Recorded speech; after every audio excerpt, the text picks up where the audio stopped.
ಮನೋವಿಹಾರಿಣಿ.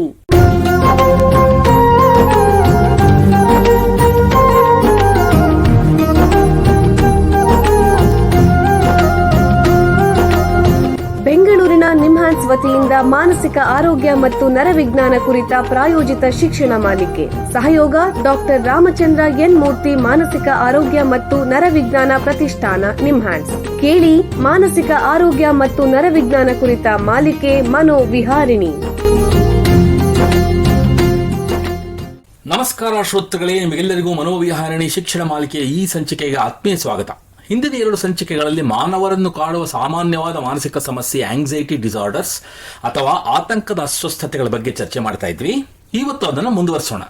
ಹಿಂದಿನ ಸಂಚಿಕೆಯಲ್ಲಿ ತಜ್ಞರು ಹೇಳಿದ್ರು, ಮೊದಲು ನಿಮಗೆ ಆತಂಕದ ಅಸ್ವಸ್ಥತೆ ಇದೆ ಅನ್ನೋದನ್ನ ಸ್ವತಃ ರೋಗಿಯೇ ಗಮನಿಸಿ ಸಾಮಾನ್ಯ ವೈದ್ಯರು ಅಥವಾ ಮನೋವೈದ್ಯರ ಹತ್ರ ಸಲಹೆ ಪಡೆಯಬೇಕು. ಅವರು ಔಷಧಿ ತಗೊಳ್ಳುವಂತೆ ಸೂಚಿಸಿದಾಗ ಅದರ ರೀತಿ ಪಾಲಿಸಬೇಕು. ನಂತರದ ಹಂತದಲ್ಲಿ ಕೌನ್ಸಿಲಿಂಗ್ ಅಥವಾ ಸಮಾಲೋಚನೆ ಅಥವಾ ಸೈಕೋಥೆರಪಿ ಅಥವಾ ಮನೋಚಿಕಿತ್ಸೆ ಬೇಕಾಗುತ್ತೆ ಅಂತಂದ್ರು. ವೈದ್ಯರು ಆತಂಕದ ಅಸ್ವಸ್ಥತೆಯ ರೋಗ ನಿರ್ಣಯವನ್ನು ರೋಗ ಲಕ್ಷಣಗಳನ್ನು ಆಧರಿಸಿ ವೈದ್ಯಕೀಯ ಪರೀಕ್ಷೆ ಮತ್ತು ಪ್ರಶ್ನಾವಳಿ ಮೂಲಕ ಮಾಡ್ತಾರೆ. ಕೆಲವೊಮ್ಮೆ ಬೇರೆ ಕಾಯಿಲೆಗಳೇನಾದ್ರು ಇದೆಯೇ ಅನ್ನೋದನ್ನ ತಿಳ್ಕೊಳ್ಳಕ್ಕೆ ರಕ್ತ ಪರೀಕ್ಷೆ ಮತ್ತೆ ಸ್ಕ್ಯಾನಿಂಗ್ ಕೂಡ ಮಾಡಬಹುದು. ಈ ಸಮಸ್ಯೆಗೆ ಪ್ರಮುಖ ಚಿಕಿತ್ಸೆ ಮಾತ್ರೆಗಳು ಅಥವಾ ಔಷಧಿ. ಇವುಗಳಲ್ಲಿ ಆಂಟಿ ಡಿಪ್ರೆಸೆಂಟ್ ಮತ್ತು ಆಂಟಿ ಆಂಗ್ಸೈಟಿ ಮಾತ್ರೆಗಳು ಮುಖ್ಯವಾದವು. ಆಂಟಿ ಆಂಗ್ಸೈಟಿ ಮಾತ್ರೆಗಳು ನಿದ್ದೆ ಬರದೇ ಇರುವಂತೆ ಕಡಿಮೆ ಪ್ರಮಾಣದಲ್ಲಿ ವಿಶ್ರಾಂತಿ ಸಿಗೋ ಹಾಗೆ ಕೊಡ್ತಾರೆ. ಆಂಟಿ ಡಿಪ್ರೆಸೆಂಟ್ ಮಾತ್ರೆಗಳು 1 ವರ್ಷದವರೆಗೂ ತಗೋಬೇಕಾಗತ್ತೆ. ಆದರೆ ಇವನ್ನು ದೀರ್ಘಕಾಲ ಸೇವಿಸೋದ್ರಿಂದ ಚಟ ಏನೂ ಆಗೋದಿಲ್ಲ. ಯಾವ ಮಾತ್ರೆ ಕೊಡಬೇಕು ಅನ್ನೋದನ್ನ ಅವುಗಳ ಅಡ್ಡ ಪರಿಣಾಮಗಳನ್ನು ಆಧರಿಸಿ ರೋಗಿಯ ಅನುಕೂಲಕ್ಕೆ ತಕ್ಕಂತೆ ಆಯ್ಕೆ ಮಾಡ್ತಾರೆ.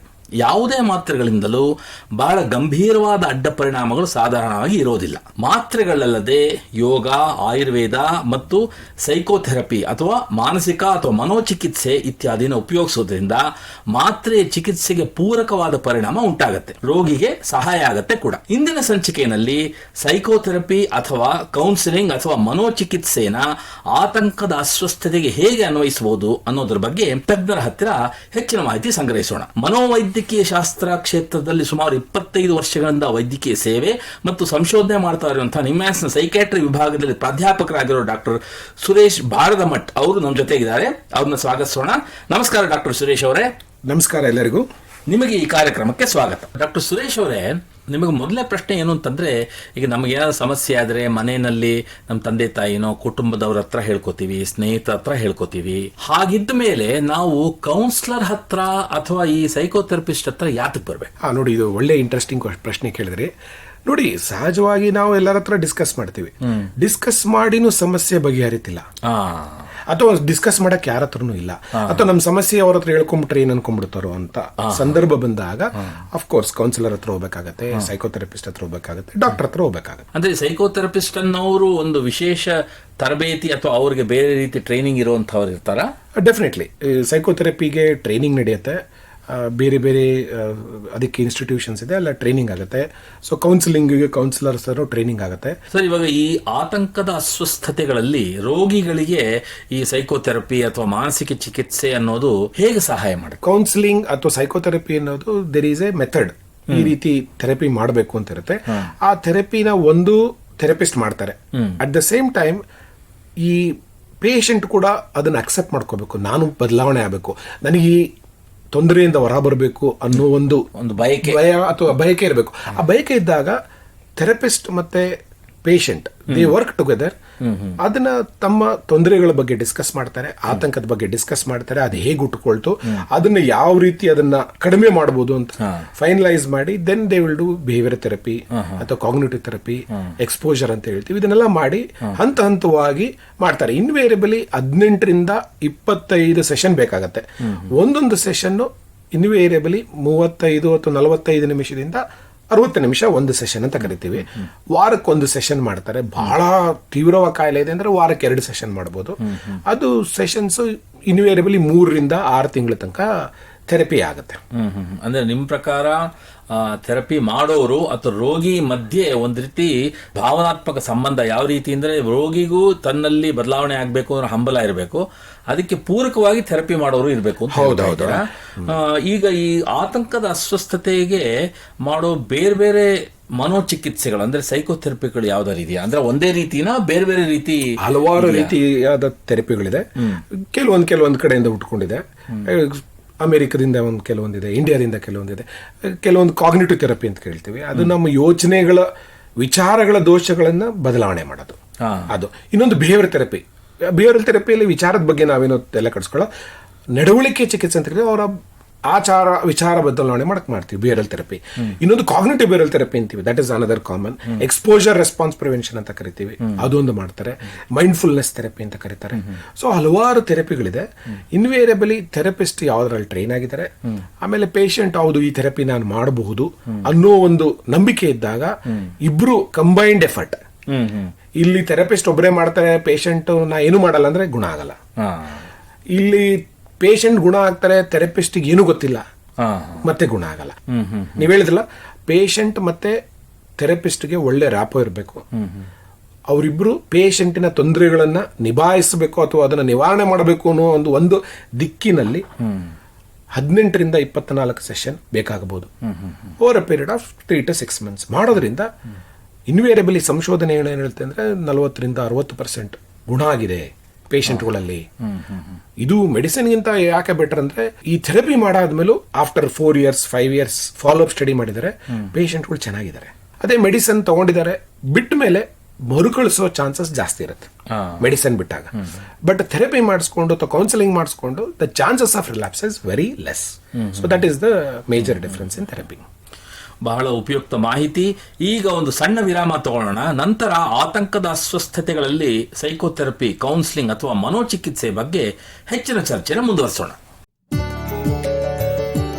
ಬೆಂಗಳೂರಿನ ನಿಮ್ಹಾನ್ಸ್ ಮಾನಸಿಕ ಆರೋಗ್ಯ ಮತ್ತು ನರವಿಜ್ಞಾನ ಕ್ಷೇತ್ರದಲ್ಲಿ ಹೆಸರುವಾಸಿ. ಶ್ರೇಷ್ಠ ಮಟ್ಟದ ಔಷಧೋಪಚಾರ, ಸಂಶೋಧನೆ ಮತ್ತು ತರಬೇತಿ ಇವೇ ನಿಮ್ಹಾನ್ಸ್ನ ಪ್ರಮುಖ ಧ್ಯೇಯಗಳು. ದೇಶದ ವಿವಿಧ ಭಾಗಗಳಿಂದ ಬರುವ ಲಕ್ಷಾಂತರ ಜನರಿಗೆ ಚಿಕಿತ್ಸೆ ನೀಡುವ ನಿಮ್ಹಾನ್ಸ್ಗೆ ರಾಷ್ಟ್ರೀಯ ಪ್ರಾಮುಖ್ಯತಾ ಸಂಸ್ಥೆ ಎಂಬ ಗೌರವ. ಚಿಕಿತ್ಸೆ ಮತ್ತು ವೈದ್ಯಕೀಯ ಸೇವೆಗಳ ಜೊತೆಯಲ್ಲಿ ನರರೋಗ ಮತ್ತು ಮನೋವೈದ್ಯಕೀಯ ಪುನರ್ವಸತಿ ಸೇವೆಗಳು, ಸಮುದಾಯ ಮಟ್ಟದ ಆರೋಗ್ಯ ಕಾರ್ಯಕ್ರಮಗಳನ್ನು ನಡೆಸುವುದು ಹಾಗೂ ಜನಜಾಗೃತಿ ಮೂಡಿಸುವ ಕೆಲಸಗಳಲ್ಲಿ ಸಕ್ರಿಯವಾಗಿದೆ ನಿಮ್ಹಾನ್ಸ್. ಈ ನಿಟ್ಟಿನಲ್ಲಿ ಆಕಾಶವಾಣಿಯ ಶ್ರೋತೃಗಳಿಗೆ ನರಮಂಡಲ ಮತ್ತು ಮಾನಸಿಕ ಆರೋಗ್ಯದ ಬಗ್ಗೆ ಉಪಯುಕ್ತ ಮಾಹಿತಿ ನೀಡುವುದೇ ಡಾಕ್ಟರ್ ರಾಮಚಂದ್ರ ಎನ್ ಮೂರ್ತಿ ಮಾನಸಿಕ ಆರೋಗ್ಯ ಮತ್ತು ನರವಿಜ್ಞಾನ ಪ್ರತಿಷ್ಠಾನ ನಿಮ್ಹಾನ್ಸ್ನ ಸಹಯೋಗದೊಂದಿಗೆ ಮೂಡಿಬರುತ್ತಿರುವ ಈ ಮನೋವಿಹಾರಿಣಿ ಶಿಕ್ಷಣ ಮಾಲಿಕೆಯ ಮೂಲ ಉದ್ದೇಶ. ವಿರಾಮದ ನಂತರ ಮನೋವಿಹಾರಣಿಯ ಈ ಸಂಚಿಕೆಗೆ ನಿಮಗೆಲ್ಲರಿಗೂ ಮತ್ತೊಮ್ಮೆ ಸ್ವಾಗತ. ವಿರಾಮಕ್ಕೆ ಮುಂಚೆ ಆತಂಕದ ಅಸ್ವಸ್ಥತೆಗಳಲ್ಲಿ ಮನೋಚಿಕಿತ್ಸೆ ಅಥವಾ ಸೈಕೋಥೆರಪಿ, ಕೌನ್ಸಿಲಿಂಗ್ ಬಗ್ಗೆ ನಿಮ್ಹಾನ್ಸ್ನ ತಜ್ಞರಾದ ಡಾಕ್ಟರ್ ಸುರೇಶ್ ಅವರ ಹತ್ರ ಮಾತಾಡ್ತಾ ಇದ್ವಿ. ಈಗ ಈ ಚರ್ಚೆನ ಮುಂದುವರಿಸೋಣ. ಡಾಕ್ಟ್ರೇ, ಮುಂದಿನ ಪ್ರಶ್ನೆ ಏನು ಅಂತಂದ್ರೆ, ಈ ಸೈಕೋಥೆರಪಿ ಅನ್ನೋದು ಎಲ್ಲ ರೀತಿಯ ಆತಂಕದ ಅಸ್ವಸ್ಥತೆಗಳಲ್ಲೂ ಪರಿಣಾಮಕಾರಿಯಾಗಿದೆಯೇ? ದಯವಿಟ್ಟು ತಿಳಿಸಿ. ಓಕೆ, ನೋಡಿ, ಸೈಕೋಥೆರಪಿ ಅನ್ನೋದು ಎಲ್ಲಾ ಆತಂಕ ಕಾಯಿಲೆಯಲ್ಲಿ ಪರಿಣಾಮಕಾರಿಯಾಗಿರುತ್ತೆ. ಅಂದ್ರೆ ಇದೇ ಕಾಯಿಲೆಗೆ ಬೇಕು ಅಂತಲ್ಲ, ಎಲ್ಲಾ ಮಾನಸಿಕ ಕಾಯಿಲೆಗಳಲ್ಲೂ ಸೈಕೋಥೆರಪಿ ತುಂಬಾ ಹೆಲ್ಪ್ಫುಲ್ ಆಗುತ್ತೆ. ಕೌನ್ಸಿಲಿಂಗ್ ಅಥವಾ ಸೈಕೋಥೆರಪಿಯಲ್ಲಿ ಮೆದುಳಿನ ಬದಲಾವಣೆಗಳಾದಾಗ over a period of time ಗುಣ ಕಾಣುತ್ತೆ. ಈ ಔಷಧಿಗಳು ಇಲ್ಲದೇನೆ ಬರೀ ಸೈಕೋಥೆರಪಿನೇ ಸಹಾಯ ಮಾಡಬಹುದು ಆತಂಕದ ಅಸ್ವಸ್ಥತೆಗಳು? Okay, very good question. ನೋಡಿ, ಈ medicine definitely is helpful. Medicine ಇಲ್ದೇನೆ ಬರೀ ಥೆರಪಿಯಿಂದ ಡೆಫಿನೆಟ್ ಆಗಿ ಮೈಲ್ಡ್ ಟು ಮಾಡರೇಟ್ ಕೇಸಲ್ಲಿ ಮದ್ದಿಲ್ದೇನೆ ಥೆರಪಿ ಮಾಡೋದಕ್ಕೆ ಮಾಡಿಸ್ಕೋಬಹುದು. ತುಂಬಾ ಸಿವಿಯರ್ ಕೇಸ್ ಇದೆ, then medicine and psychotherapy combination ಕೊಡೋದು ಸಹಜ. ಮೇನ್ ಅಂದಾಗೆ ನಮಗೆ ಟ್ರೈನ್ಡ್ ಸೈಕೋಥೆರಪಿಸ್ಟ್ ಜಾಸ್ತಿ ಜನ ಸಿಗೋದಿಲ್ಲ. ಫಾರ್ ದಟ್ ರೀಸನ್ ಇನ್ವೇರಿಯಬಲಿ ಇಂಡಿಯಾದಲ್ಲಿ ಏನ್ ಮಾಡ್ತೀವಿ ಅಂದ್ರೆ, ಮೊದಲು ಮೆಡಿಸಿನ್ ಸ್ಟಾರ್ಟ್ ಮಾಡ್ತೀವಿ, ಗುಣ ಆಗಲಿಲ್ಲ ಅಂದ ಕಾರಣಕ್ಕೆ ಸೈಕೋಥೆರಪಿ ಮಾಡ್ತೀವಿ. ಮನೋಚಿಕಿತ್ಸೆ ಸೈಕೋಥೆರಪಿ ಸೆಷನ್ ನಲ್ಲಿ ಏನಾಗುತ್ತೆ ನೋಡಿ, ಸೈಕೋಥೆರಪಿ ಸೆಷನ್ ಒಂದ್ ಸೆಷನ್ ಅಂದ್ರೆ ಅದು ಯಾವ ಹಂತದಲ್ಲಿದೆ ಅದ್ರ ಮೇಲೆ ಡಿಪೆಂಡ್ ಆಗುತ್ತೆ. ನೋಡಿ, ಮೊದಲನೇ ಈಗ ಸೈಕೋಥೆರಪಿಗೆ ಡಾಕ್ಟ್ರು ಅಥವಾ ಸೈಕ್ಯಾಟ್ರಿಸ್ಟ್ ರೆಫರ್ ಮಾಡ್ತಾರೆ ಥೆರಪಿಗೆ ಅಂತ.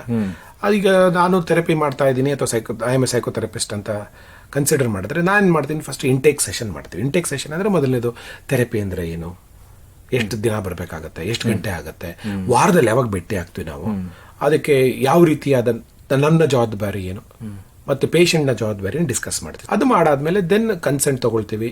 ಆಮೇಲೆ ಕಾಸ್ಟ್ ಎಷ್ಟಿದೆ, ಸೊ ಪರ್ ಸೆಷನ್ ಯಾವಾಗ ಬರೋಕ್ಕಾಗುತ್ತೆ, ಯಾವಾಗ ಬರೋಕ್ಕಾಗಲ್ಲ. ಆಮೇಲೆ ಡೀಟೇಲ್ಡ್ ಅಸೆಸ್ಮೆಂಟ್ ಮಾಡ್ತೀವಿ. ಯಾವ ಕಾಯಿಲೆ ಇದೆ, ಒಂದು ಕಾಯಿಲೆ ಇದೆ, ಎರಡು ಕಾಯಿಲೆ ಇದೆ. ಕೆಲವೊಮ್ಮೆ ಆತಂಕ ಕಾಯಿಲೆ ಒಂದು ಬರ್ಬೋದು, ಎರಡೆರಡು ಬರ್ಬೋದು ಆತಂಕ ಕಾಯಿಲೆ. ಅವಾಗ we have to see what is that case ಅಂತ ಅಂದ್ಬಿಟ್ಟು ಬೇಸ್ ಲೈನ್ ಅಸೆಸ್ಮೆಂಟ್ ಮಾಡ್ತೀವಿ. ಅದಾದ್ಮೇಲೆ next session, proper session start ಆಗುತ್ತೆ. ಪೇಷಂಟ್ ಬರ್ತಾರೆ, ಡಿಸ್ಕಸ್ ಮಾಡ್ತೀವಿ ಏನೇನು ನಡೀತಾ ಇದೆ ಜೀವನದಲ್ಲಿ ಅಂತ. ಕಾಗ್ನಿಟಿವ್ ಬಿಹೇವಿಯರಲ್ ಥೆರಪಿ ಸೆಷನ್ ಹೇಳ್ತೀನಿ ನೋಡಿ. ಕಾಗ್ನಿಟಿವ್ ಬಿಹೇವಿಯರಲ್ ಥೆರಪಿ ಸೆಷನ್ ಅಲ್ಲಿ ಓಕೆ, ವಿಚಾರ ದೋಷಗಳೇನಿದೆ, ಇಡೀ ದಿನ ಏನ್ ನಡೀತು, ಆ ಘಟನೆಗೆ ಅವರ ವಿಚಾರಗಳೇನು ಬಂತು, ಯಾವಾಗ ಗಾಬರಿ ಆಯ್ತು, ಅದ್ರ ಬಗ್ಗೆ ಡಿಸ್ಕಸ್ ಮಾಡ್ತಾ ಯೂಶಲಿ ಬೈ 8-10 ಸೆಷನ್ ಅಲ್ಲಿ ವಿಲ್ ಸ್ಟಾರ್ಟ್ ಗಿವಿಂಗ್ ಫೀಡ್ಬ್ಯಾಕ್. ನೋಡಪ್ಪ ಈ ತರ ಇದೆ, ಅಥವಾ ನೋಡಮ್ಮ ಈ ತರ ಇದೆ, ಇದನ್ನ ನೀವು ಯಾಕೆ ನಿಮಗೆ ಹಿಂಗ ಅನಿಸ್ತು, ಅವರ ವಿಚಾರ ದೋಷಗಳನ್ನ ಚಾಲೆಂಜ್ ಮಾಡಕ್ ಸ್ಟಾರ್ಟ್ ಮಾಡ್ತೀವಿ. ಅದಕ್ಕೆ ನಾವು ಕಾಗ್ನಿಟಿವ್ ಎರರ್ಸ್ ಅಂತ ಕರಿತೀವಿ. ಅವಾಗ ಅವ್ರಿಗೆ ಅರ್ಥ ಆಗತ್ತೆ, ಹೌದಲ್ವಾ, I am unnecessarily believing this ಅಂತ ಅವ್ರಿಗೆ ಗೊತ್ತಾದಾಗ ದೆನ್ ಸ್ಲೋಲಿ ಅವ್ರಿಗೆ ಹೇಳ್ತೀವಿ, ಹೋಮ್ ವರ್ಕ್ ಅಸೈನ್ಮೆಂಟ್ಸ್ ಕೊಡ್ತೀವಿ. ಆಮೇಲೆ ನೀವು ಇದನ್ನ ಮಾಡ್ಬೇಕು, ABCD. ನೆಕ್ಸ್ಟ್ ವಾರ ಬಂದಾಗ ನೀವು ದೇವಸ್ಥಾನಕ್ಕೆ ಹೋಗ್ಬರ್ಬೇಕು, ಅಥವಾ ನೀವು ಅಂಗಡಿಗೆ ಹೋಗ್ಬರ್ಬೇಕು, ಅಥವಾ ಸೋಷಿಯಲ್ ಸಿಚುವೇಶನ್ ಅಲ್ಲಿ ಹೋಗ್ಬರ್ಬೇಕು. ಈಗ ಸೋಷಿಯಲ್ ಫೋಬಿಯಾ ಇದ್ದವರಿಗೆ ನೀನು ಸೋಷಿಯಲ್ ಸಿಚುವೇಶನ್ಗೆ ಹೋಗ್ಬಿಟ್ಟು ಒಬ್ಬರು ಯಾರಾದ್ರೂ ಹೊಸಬ್ರನ್ನ ಮಾತಾಡ್ಕೊಂಡ್ಬರ್ಬೇಕು. ಅದು ಮಾಡಿ then we will start introducing. ಇನ್ನು 3 ಸೆಷನ್ ಉಳಿದಿದೆ, 2 ಸೆಷನ್ ವೀನಿಂಗ್ ಸ್ಟಾರ್ಟ್ ಮಾಡ್ತೀವಿ.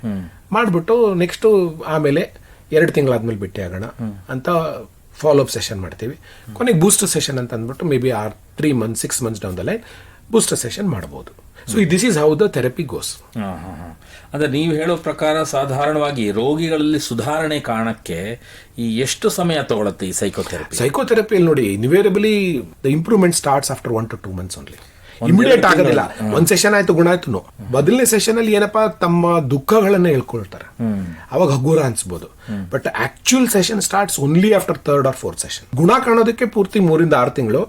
ಥೆರಪಿಲಿ 1 ಗಂಟೆ ಆರ್ಟಿಫಿಷಿಯಲ್ ಆಗಿ ನಡೆಯುತ್ತೆ, ಉಳಿದಿರೋ 23 ಗಂಟೆ ಮನೇಲಿ ನಡೆಯುತ್ತೆ. ನಾವು ಏನೇನ್ ಹೇಳ್ಕೊಟ್ಟಿರ್ತೀವಿ ಅದನ್ನ ಮನೇಲಿ ಮಾಡ್ಬೇಕು ಅವರು. It is a training programme. Therapy ಅಂದ್ರೆ ನಾನು ಡಾಕ್ಟರ್ ಕೊಟ್ಟರೆ ನಾನು ತಗೊಂಡ್ರೆ ಗುಣ ಬಿಡ್ತೀನಿ. ನೋ, ಥೆರಪಿಯಲ್ಲಿ ಹೇಳ್ತಾರೆ ಡಾಕ್ಟರ್ ಇದನ್ನ ಮಾಡಬೇಕು, ಮನೆಗೆ ಹೋದ್ಮೇಲೆ ಅದನ್ನ ಚಾಚು ತಪ್ಪದೆ ಮಾಡಬೇಕು. ನೀವು ಕಂಪ್ಯೂಟರ್ ಕಲಿಯಕ್ಕೆ ಹೋಗ್ತೀರಾ 1 hour, ಆ 1 hour ಹೋದ ತಕ್ಷಣ ಕಲ್ತು ಬಿಡ್ತೀರಲ್ಲ, ಮನೆಗೆ ಬಂದು ಪ್ರಾಕ್ಟೀಸ್ ಮಾಡಬೇಕು. ಥೆರಪಿಯಲ್ಲೂ ಹಾಗೆ. ಈ ಸಂಶೋಧನೆಯಲ್ಲಿ ಕಂಡು ಬಂದಿರೋದು ಏನಂದ್ರೆ, ಯಾರು ಜಾಸ್ತಿ ಹೋಮ್ವರ್ಕ್ ಮಾಡ್ತಾರೋ ಅವ್ರಿಗೆ ಗುಣ ಕಾಣುತ್ತೆ. ಹಿಂದಿನ ಸಂಚಿಕೆಯಲ್ಲಿ ತಜ್ಞರು ಹೇಳಿದ್ರು ಯೋಗ ಅನ್ನೋದು ಕೂಡ ಒಂದು ರೀತಿ ಚಿಕಿತ್ಸೆ ಅನ್ಬಿಟ್ಟು, ಈ ಸೈಕೋಥೆರಪಿ ಮಾಡ್ತಿದ್ದಾಗ ಅದ್ರ ಜೊತೆ ಯೋಗ ಅನ್ನೋದು ಮಾಡಬಹುದೇ? ಡೆಫಿನೆಟ್ ಆಗಿ ಮಾಡಬಹುದು. ಯೋಗನು ಬೆನಿಫಿಷಿಯಲ್ ಇದೆ. ಕೆಲವೊಂದು ಆತಂಕ ಕಾಯಿಲೆ ರಿಲ್ಯಾಕ್ಸೇಷನ್ಗೆಲ್ಲ ನಾವು ಕೆಲವೊಂದು ಯೋಗ ಯೂಸ್ ಮಾಡ್ತೀವಿ.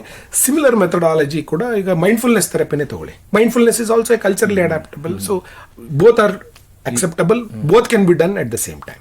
ಯೋಗ ಮತ್ತೆ ಸೈಕೋಥೆರಪಿ ಎರಡನ್ನು ಜೊತೆಯಾಗಿ ಮಾಡಬಹುದು. ಕಾಂಟ್ರಾ ಇಂಡಿಕೇಶನ್ ಯಾವುದೂ ಇಲ್ಲ ಅದರಲ್ಲಿ. ಈಗ ಸೈಕೋಥೆರಪಿ ತಗೋಬೇಕು ರೋಗಿ ಅಂತಂದ್ರೆ ಅವರು ಎಲ್ಲಿಗೆ ಹೋಗ್ಬೇಕು? First and the foremost nearest ಜಿಲ್ಲಾ ಆಸ್ಪತ್ರೆಗೆ ಹೋಗ್ಬೇಕು. ಸೊ ಅಲ್ಲಿ ಹೋಗಿ ಸೈಕಾಟ್ರಿಸ್ಟ್ ನ ಭೇಟಿ ಆಗ್ಬಹುದು, ಅಥವಾ ಸೈಕಾಲಜಿಸ್ಟ್ ಇರ್ತಾರೆ, ಸೋಷಿಯಲ್ ವರ್ಕರ್ ಇರ್ತಾರೆ, ಅಥವಾ ಈವನ್ ಸೈಕಾಟ್ರಿಕ್ ನರ್ಸಿಂಗ್ ಇದೆ. ಅವ್ರು ಯಾರಿಗಾದ್ರೂ ಟ್ರೈನಿಂಗ್ ಆಗಿದ್ರೆ they will start doing therapy. So first and the foremost is district mental health program. ಅದಾಗಲಿಲ್ಲ ಅಂದ್ರೆ ನಿಯರೆಸ್ಟ್ ಗವರ್ಮೆಂಟ್ ಮೆಡಿಕಲ್ ಕಾಲೇಜ್, ಅದು ಅಲ್ಲಿ ಡೆಫಿನೆಟ್ ಆಗಿ ಇದ್ದೇ ಇರ್ತಾರೆ. ಅಲ್ಲಾಗಲಿಲ್ಲ ಅಂದ್ರೆ invariably nearest mental hospital, NIMHANS ಇರ್ಬೋದು, ಅಥವಾ ಡಿಮ್ಯಾನ್ಸ್ ಧಾರವಾಡ ಮೆಂಟಲ್ ಹಾಸ್ಪಿಟಲ್ ಇರ್ಬೋದು, ಅಲ್ಲಿ ಹೋಗ್ಬೋದು. ಈ ಆತಂಕದ ಅಸ್ವಸ್ಥತೆಗಳ ಯಾವ್ದಾದ್ರು ಸಹಾಯವಾಣಿ ಎನ್ನುತ್ತಾ ಇದೆಯಾ? ಆತಂಕಕ್ಕಂತೆ ಇಲ್ಲ, ಎಲ್ಲಾ ಮಾನಸಿಕ ತೊಂದರೆಗಳಿಗೆ ಟೆಲಿಮಾನಸ್ ಅಂತ ಇದೆ. So Tele MANAS is A national programme, ರಾಷ್ಟ್ರೀಯ ಕಾರ್ಯಕ್ರಮ. ಅದರಲ್ಲಿ 14416 144416 ಅಲ್ಲಿ ಫೋನ್ ಮಾಡಿದ್ರೆ ಸಹಾಯ ಮಾಡೋದಕ್ಕೆ ಪ್ರಯತ್ನ ಮಾಡ್ತಾರೆ. ಅಲ್ಲಿ ಫಸ್ಟ್ ಆಡಿಯೋದಲ್ಲಿ ಅಂದ್ರೆ ಫೋನಿನಲ್ಲಿ ಸಹಾಯ ಆಗಲಿಲ್ಲ ಅಂದ್ರೆ ವಿಡಿಯೋ ಕಾಲ್ಸ್ ಮಾಡಬಹುದು. ಅದಾಗಲಿಲ್ಲ ಅಂದ್ರೆ they will refer to district mental health programme. So ಅಲ್ಲೂ ಕೂಡ ಥೆರಪಿ ನಡೆಯುತ್ತೆ. The whole Telemanas is based on psychotherapy. ಬಹಳ ಉಪಯುಕ್ತ ಮಾಹಿತಿ ನೀಡಿದಿರಾ. ನೋಡಿ, ನಿಮ್ಮ ಹತ್ರ ಮಾತಾಡ್ತಾ ಕಾಲ ಕಳೆದಿದ್ದೇ ಗೊತ್ತಾಗ್ಲಿಲ್ಲ. ಇಲ್ಲಿಗೆ ಸಂಚಿಕೆ ಮುಗಿಸುವಂತ ಸಮಯ ಆಗ್ತಿದೆ. ಡಾಕ್ಟರ್ ಸುರೇಶ್ ಅವರೇ, ಎಲ್ಲ ಕೇಳುಗರಿಗೆ ಆತಂಕದ ಅಸ್ವಸ್ಥತೆಗಳಲ್ಲಿ ಸೈಕೋಥೆರಪಿ ಅಥವಾ ಮನೋಚಿಕಿತ್ಸೆ, ಕೌನ್ಸಿಲಿಂಗ್ ಬಗ್ಗೆ ಉಪಯುಕ್ತ ಮಾಹಿತಿ ನೀಡಿದಿರಾ. ನಿಮಗೆ ಎಲ್ಲರ ಪರವಾಗಿ ಧನ್ಯವಾದಗಳು. ಶ್ರೋತೃಗಳೇ, ಮಾನಸಿಕ ಆರೋಗ್ಯ ಮತ್ತು ನರವಿಜ್ಞಾನದ ಬಗ್ಗೆ ಇನ್ನೂ ಹೆಚ್ಚಿನ ಮಾಹಿತಿಯೊಂದಿಗೆ ಮನೋವಿಹಾರಣೆ ಮುಂದಿನ ಸಂಚಿಕೆಯಲ್ಲಿ ಭೇಟಿಯಾಗೋಣ. ನಮಸ್ಕಾರ. ಇಲ್ಲಿಯವರೆಗೆ ಬೆಂಗಳೂರಿನ ನಿಮ್ಹಾನ್ಸ್ ವತಿಯಿಂದ ಮಾನಸಿಕ ಆರೋಗ್ಯ ಮತ್ತು ನರವಿಜ್ಞಾನ ಕುರಿತ ಪ್ರಾಯೋಜಿತ ಶಿಕ್ಷಣ ಮಾಲಿಕೆ ಮನೋವಿಹಾರಿಣಿ ಕೇಳಿದಿರಿ. ಸಹಯೋಗ ಡಾಕ್ಟರ್ ರಾಮಚಂದ್ರ ಎನ್ ಮೂರ್ತಿ, ಮಾನಸಿಕ ಆರೋಗ್ಯ ಮತ್ತು ನರವಿಜ್ಞಾನ ಪ್ರತಿಷ್ಠಾನ, ನಿಮ್ಹಾನ್ಸ್. ನೆರವು ಡಾಕ್ಟರ್ KS ಮೀನಾ, ನಿಮ್ಹಾನ್ಸ್. ಮಾನಸಿಕ ಆರೋಗ್ಯ ಶಿಕ್ಷಣ ವಿಭಾಗ, ನಿಮ್ಹಾನ್ಸ್.